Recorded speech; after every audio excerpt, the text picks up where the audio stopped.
Class 10 का chapter number 2 बताने जा रहा हूँ।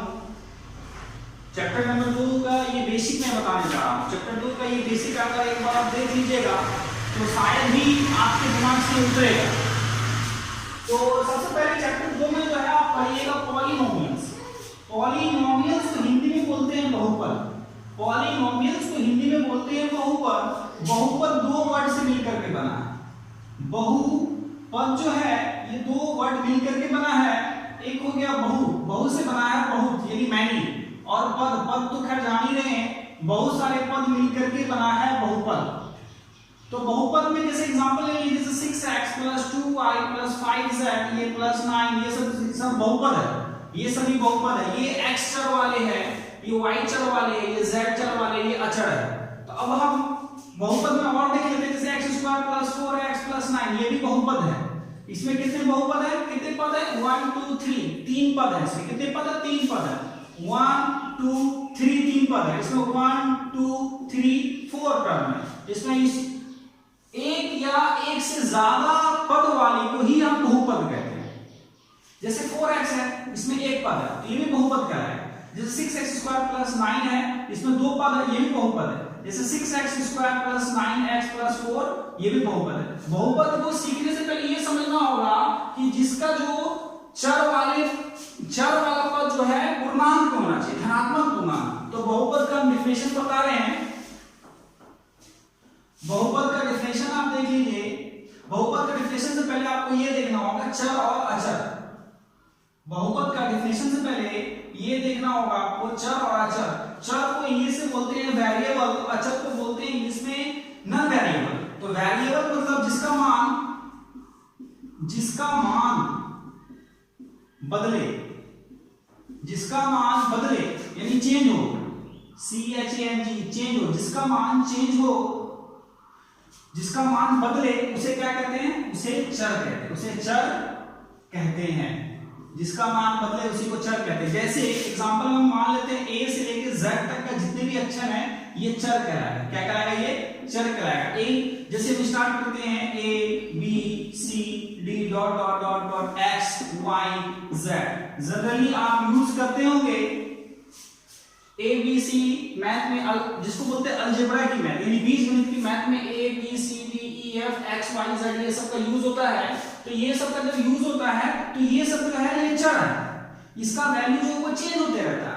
किसी मैथ में देखे होंगे x का वैल्यू, x का आंसर 2 आया होगा, किसी में x बराबर 4 5 आया होगा, y बराबर कुछ, z बराबर कुछ। यानी इसमें जो है मान मैथ के गणित के हिसाब से वैल्यू चेंज होते रहता है। यानी जिसका मान बदले, जिसका वैल्यू बदले उसी को बोलते हैं हम चर।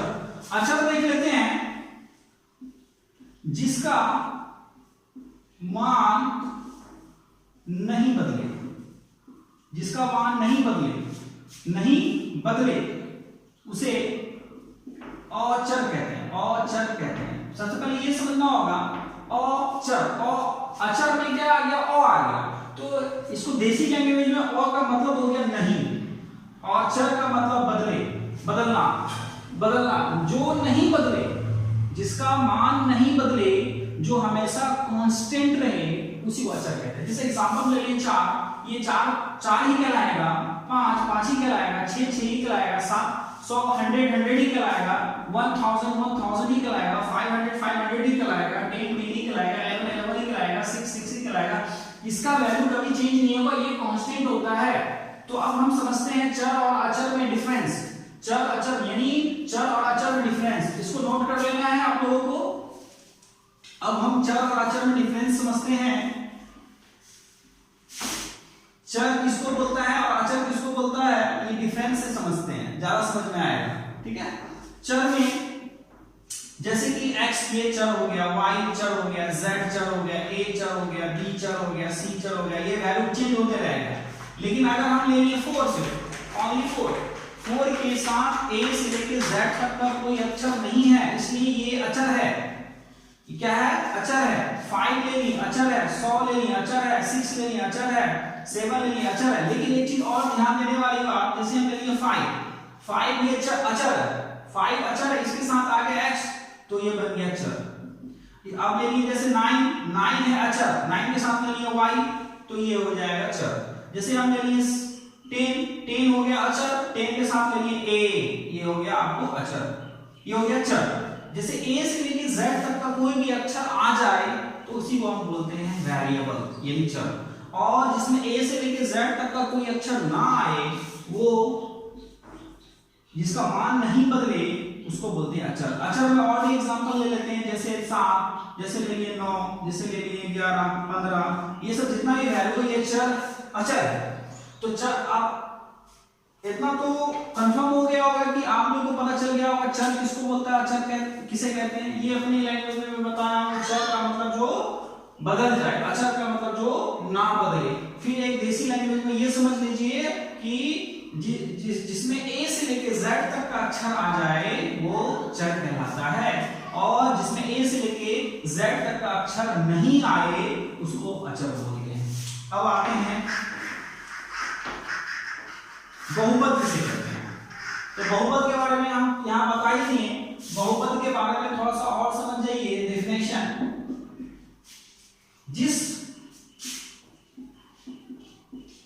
जिसका प्रत्येक चर वाले पद में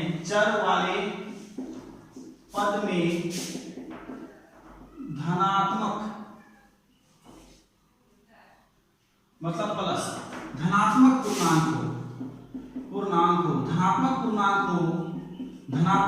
जिसका प्रत्येक चर वाले पद में धनात्मक पूर्णांक हो, उसे हम बहुपद कहते हैं। उसे क्या कहते हैं? हम बहुपद कहते हैं, यानी पॉलिनोमियल कहते हैं। ये मैं देसी लैंग्वेज बताया हूं, जिसका प्रत्येक चर वाले पद में धनात्मक पूर्णांक। अब यहाँ बात आया धनात्मक और यहाँ बात आया पूर्णांक।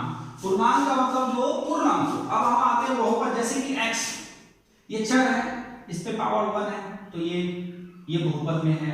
जैसे हम ले लिए 6x² + 9, यहाँ पर चर क्या है? x है। चर क्या है? x के ऊपर 2 है, तो ये बहुपद में है। जैसे हम ले लिए 6x + 2, ये भी बहुपद में है। जैसे हम ले लिए x³ + 6x² + 9x + 9, ये भी बहुपद में है। जैसे हम ले लिए 7x⁴ + 6x⁴ + 9x⁴ + 6x + 4, ये भी बहुपद में है। अब हमको यहाँ समझना है कौन बहुपद में है और कौन बहुपद में नहीं है। तो बहुपद में ये समझना है कि चर यानी वेरिएबल वाला पार्ट्स, इसमें वेरिएबल वाला पार्ट्स जो है x है। वेरिएबल वाला पार्ट्स क्या है? x है। वेरिएबल वाला पार्ट्स क्या है? x है। वेरिएबल वाला पार्ट्स क्या है? x है। यानी जो चर जिसको बोलते हैं, चर के ऊपर क्या है? 4 है, यहाँ चर के ऊपर 2 है, यहाँ चर के ऊपर 3 है, यहाँ चर के ऊपर 1 है।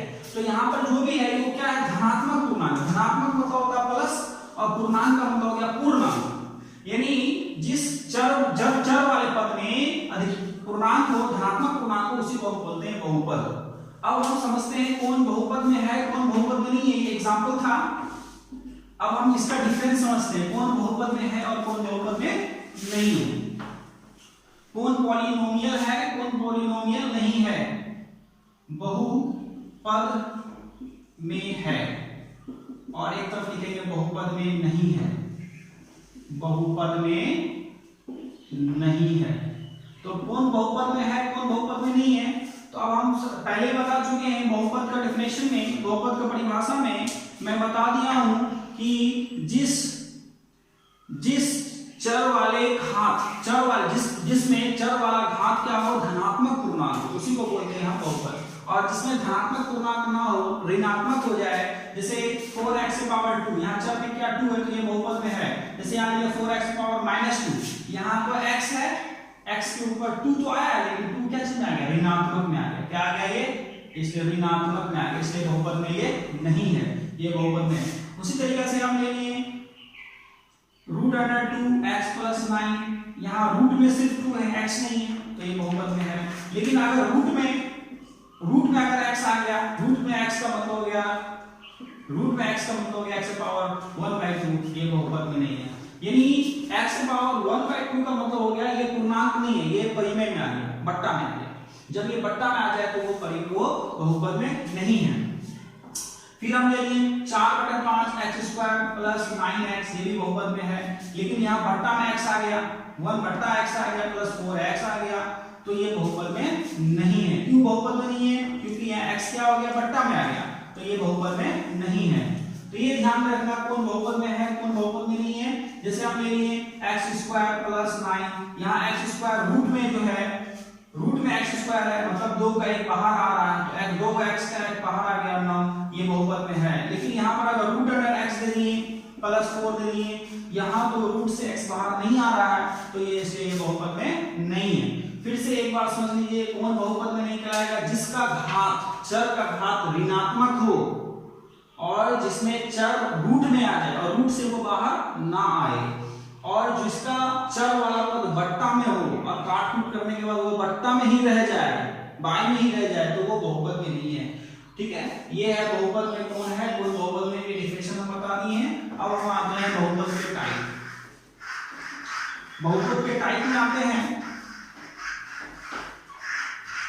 जनरली एक क्वेश्चन पूछता है निम्नलिखित में से कौन सा बहुपद में है। एक क्वेश्चन ले लेते हैं जो कि मैट्रिक एग्जाम में पूछता है, 9th क्लास में पूछता है, बहुपद में कौन नहीं है। ये क्वेश्चन है बहुपद में कौन है। एग्जांपल ले लीजिए 1/x + 4, नंबर दूसरा √x + 5, नंबर तीसरा 4x⁻² + 5x, और नंबर चौथा ऑल ऑफ दीज। इसमें बोल रहा है कौन सा बहुपद में नहीं है। तो अब यहाँ पे समझने वाली बात है कि यहाँ पर 1 के बट्टा x आ गया, तो बट्टा में जब वेरिएबल आ जाए, बट्टा में जब चर आ जाए, तो वो बहुपद में नहीं है। ये रूट में आ गया, रूट से बाहर तो आएगा नहीं, इसलिए बहुपद में नहीं है। x⁻² आ गया, ये तो है, लेकिन एक भी किसी भी बहुपद में एक भी चर वाला पद अगर माइनस में आ गया तो बहुपद में नहीं है। ना तो ये बहुपद में, ना तो ये बहुपद में, ना तो ये बहुपद में, मतलब इसका आंसर ऑल ऑफ दीज होगा। इसका आंसर क्या होगा, ऑल ऑफ दीज। इसमें सभी जो है ये बहुपद में नहीं है। एक क्वेश्चन और ले लेते हैं, निम्न में कौन बहुपद में है। निम्न में कौन बहुपद में है। अब देखते हैं कौन बहुपद में है। नंबर फर्स्ट ले लिए √4x² + 5, नंबर दूसरा ले लिए x⁻³ + 4, नंबर तीसरा ले लिए x⁻³ + 1/x, नंबर चौथा ले लिए नन ऑफ दीज। अब हम देखते हैं कौन बहुपद में है। तो बहुपद में ये देखते हैं यहाँ माइनस में आ गया, तो ये बहुपद में नहीं है। बट्टा में आ गया x, तो ये बहुपद में नहीं है। लेकिन यहाँ पर तो रूट में है, ऐसे अगर देखा जाए तो रूट में अगर है तो ये बहुपद में तो नहीं होगा। लेकिन यहाँ रूट के साथ रूट में जो x² है और ये 4 है, ये बाहर आ रहा है, इसको हम सॉल्व करते हैं। तो 4 और x² गुणा का रिलेशन में है, 4 का वर्गमूल 2 होता है और x² का x होता है, तो ये रूट से बाहर आ गया, इसलिए ये बहुपद में है। इसका आंसर 1 नंबर होगा। इसका आंसर 1 नंबर होगा। तो आप लोगों को क्लियर हो गया होगा कि बहुपद किसको बोलता है। बहुपद उसे कहते हैं जिसका चर का धनात्मक पूर्णांक हो। चर में क्या हो, धनात्मक पूर्णांक हो, उसे हम बहुपद कहते हैं। और बहुपद किसे नहीं कहते हैं, जिसका चर में ऋणात्मक पूर्णांक हो, या चर रूट में हो, या चर बट्टा में हो, तो उसी को हम बोलते हैं बहुपद नहीं होगा वो। अब मैं बताने जा रहा हूं बहुपद के प्रकार, टाइप ऑफ पॉलिनोमियल। बहुपद के जनरली बहुत सारे प्रकार हैं, निम्नलिखित प्रकार हैं, लेकिन हम लोग मुख्यतः 3 प्रकार ही पढ़ते हैं। और हमारे 10th क्लास में यूज जो है वो 2 प्रकार का ही है, लेकिन होता है बहुत सारे बहुपद। बहुपद के जो टाइप होते हैं वो बहुत सारे हैं, तो जनरली हम 3 पढ़ाएंगे अभी। नंबर फर्स्ट में है रैखिक बहुपद, नंबर सेकंड में है द्विघात बहुपद, नंबर तीसरा में है त्रिघात बहुपद। बस ये 3 को ही समझना है इस वीडियो में। और आगे भी होता है चतुर्घात बहुपद, लेकिन आज हम बहुपद के जो टाइप है वो 3 देखते हैं। बहुपद के प्रकार, बहुपद के जो प्रकार हैं, नंबर फर्स्ट में रैखिक बहुपद। रैखिक बहुपद जिसको इंग्लिश में बोलते हैं लीनियर पॉलिनोमियल। और दूसरा है द्विघात बहुपद, तीसरा है त्रिघात बहुपद। तो रैखिक बहुपद को देख लेते हैं, जिसका चर वाले पद में अधिकतम घात 1 हो, अधिकतम घात क्या है वो 1 हो, उसे हम रैखिक बहुपद कहते हैं, रैखिक बहुपद कहते हैं।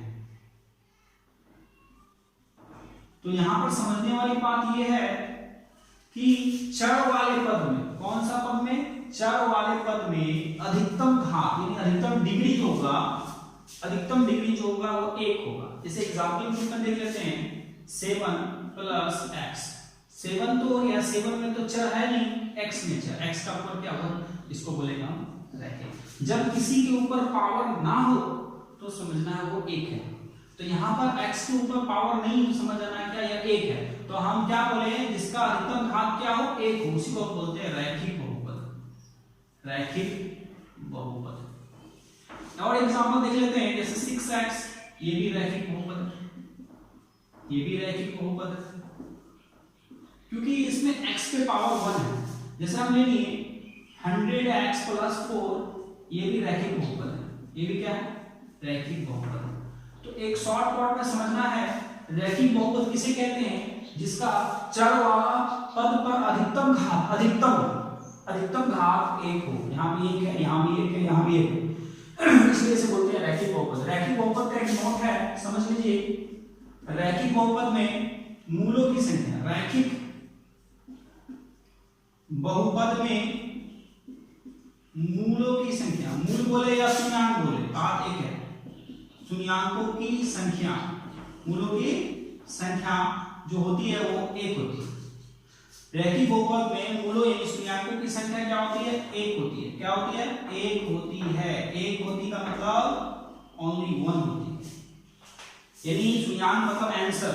इसमें जो रैखिक बहुपद में आंसर जो आएगा, जैसे x + 4 है, अगर हम यहाँ शून्याङ्क ले लिए तो x + -4 हो जाएगा। x का आंसर क्या होगा, -4, सिर्फ 1 है। इसी को बोलते हैं हम रैखिक बहुपद में मूलों की संख्या क्या होती है, 1 होती है। रैखिक बहुपद में मूलों की संख्या क्या होती है, 1 होती है। यहाँ पर x बराबर क्या है, -4, -4 क्या हुआ है, 1 हुआ है, इसलिए इसको हम बोलते हैं रैखिक बहुपद। अब हम आते हैं द्विघात बहुपद, दूसरा टाइप आते हैं द्विघात बहुपद। रैखिक बहुपद था ये, अब दूसरा आते हैं द्विघात बहुपद।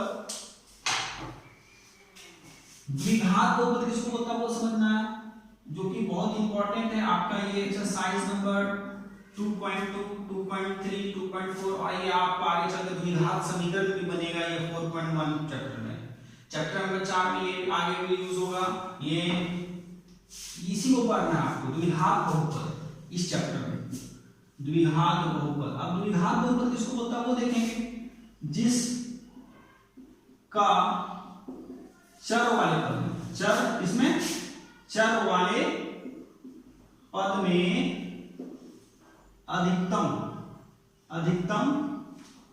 घात, घात का मतलब डिग्री, अधिकतम घात क्या हो, अधिकतम घात 2 यानी 2 हो, उसे द्विघात बहुपद कहते हैं। इस सबको नोट कर लीजिएगा, नोट करके समझिएगा, ज्यादा अच्छा समझ में आएगा। द्विघात बहुपद कहते हैं। तो अब द्विघात बहुपद का एग्जांपल ले लेते हैं। अब इससे पहले जस्ट हम बताए थे रैखिक बहुपद, यानी चर वाला में अधिकतम घात 1 था। अब हम यहाँ देखते हैं 4x + 9x + 4। अब यहाँ पर देखते हैं, यहाँ भी x है और यहाँ भी x है, यहाँ पर x से पावर 1 है और यहाँ पर x से पावर 2 है, और ये तो अचर पद है। तो x पे अधिकतम घात क्या आ रहा है, 2, इसलिए इसका नाम हो गया द्विघात बहुपद। क्या हो जाएगा, द्विघात बहुपद। और एग्जांपल देख लेते हैं, जैसे 9x² + 6x + 5, इसका अधिकतम घात क्या है, 2, ये भी हो गया द्विघात बहुपद। अब आते हैं नेक्स्ट, जैसे 5 + 6x², इसका ये अचर है, लेकिन यहाँ 6 के साथ x का अधिकतम घात मतलब पावर, तो ये क्या है, ये भी द्विघात बहुपद है। अब हम आते हैं जैसे 9x², बस एक ही को पद दिए, लेकिन इसमें x का पावर क्या है, 2 है, x का पावर क्या है, 2 है, तो ये भी द्विघात बहुपद है। तो ये है द्विघात बहुपद। द्विघात बहुपद का एक इंपॉर्टेंट नोट देख लेना है, नोट ये है, द्विघात बहुपद में मूलों की संख्या, मूल मतलब होता है शून्यांक, शून्यांक का मतलब होता है आंसर, शून्यांकों की संख्या, शून्यांकों की संख्या क्या होती है, द्विघात बहुपद में शून्यांकों की संख्या जो होती है वो 2 होती है। क्या होती है? 2 होती है, 2 होती है, यानी आंसर की संख्या क्या होती है? 2 होती है। जैसे हम अगर मान लिए x² + 4x + 4 अगर ले लिए तो इसका अगर शून्यांक निकालेंगे तो x बराबर -2 और -2 आएगा। सॉल्व करके देख लीजिए गुणनखंड विधि से x बराबर क्या है? -2 और x बराबर फिर क्या है? -2, यानी इसमें आंसर क्या को आया? 2 को आया, तो इसी को बोलते हैं हम शून्यांक। और इसका एक शून्यांक ये भी होता है द्विघात बहुपद का, और भी एक चीज देख लेना है, इसका मानक रूप, द्विघात बहुपद का मानक रूप। तो द्विघात बहुपद का मानक रूप देखते हैं, जो कि सबसे ज्यादा इंपॉर्टेंट है। द्विघात बहुपद का मानक रूप, मानक रूप, द्विघात बहुपद का मानक रूप जो हो गया वो x² + bx + c होता है। और द्विघात बहुपद का मानक रूप x² ax² + bx + c होता है। और द्विघात बहुपद में जो शून्यांक होते हैं उसको हम अल्फा और बीटा भी मानते हैं। तो यहाँ पर अब देखने वाली बात, x² के मानक रूप हो गया, ये द्विघात बहुपद के मानक रूप हो गया ax² + bx + c। तो x² का गुणांक को बोलते हैं हम, x² का गुणांक बराबर, x² के साथ कौन गुना है? a है, तो x² का गुणांक हो गया a। अब हम देखेंगे x का गुणांक, x का गुणांक, x के साथ कौन गुना है? b, तो b हो गया। और यहाँ पर x किसमें नहीं है? अचर, अचर पद क्या हो जाएगा? c हो जाएगा। जैसे एग्जांपल ले लेते हैं 4x² + 5x + 9, यही है ना।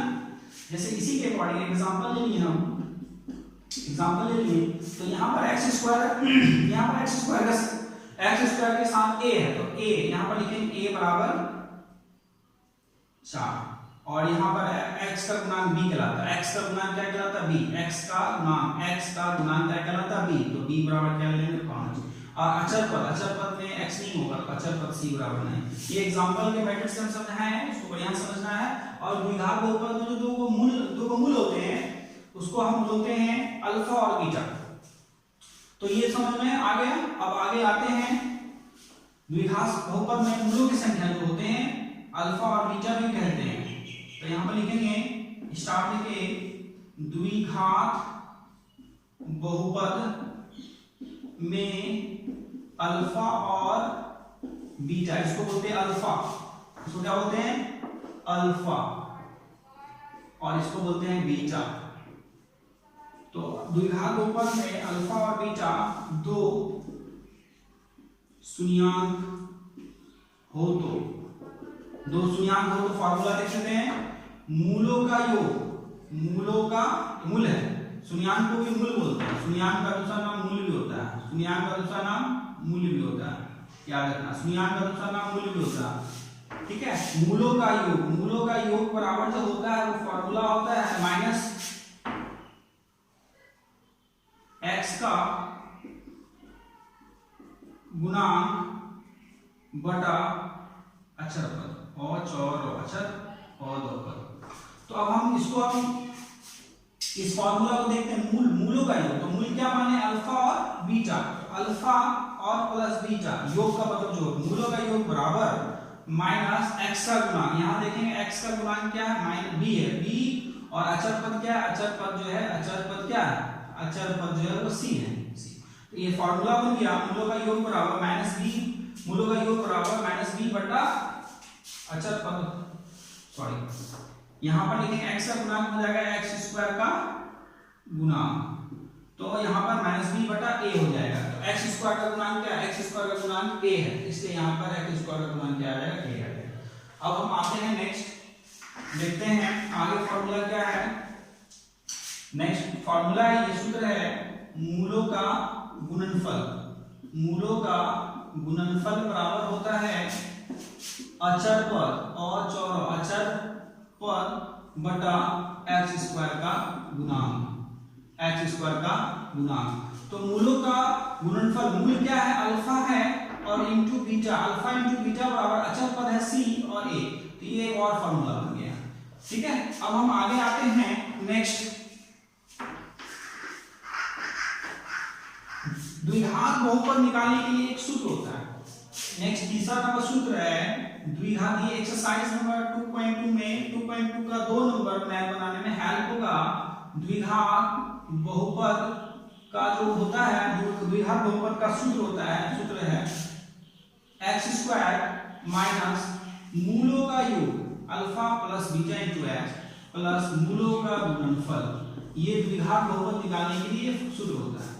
ये सभी फार्मूला जो है आपको एक्सरसाइज नंबर 2.2 में हेल्प होगा।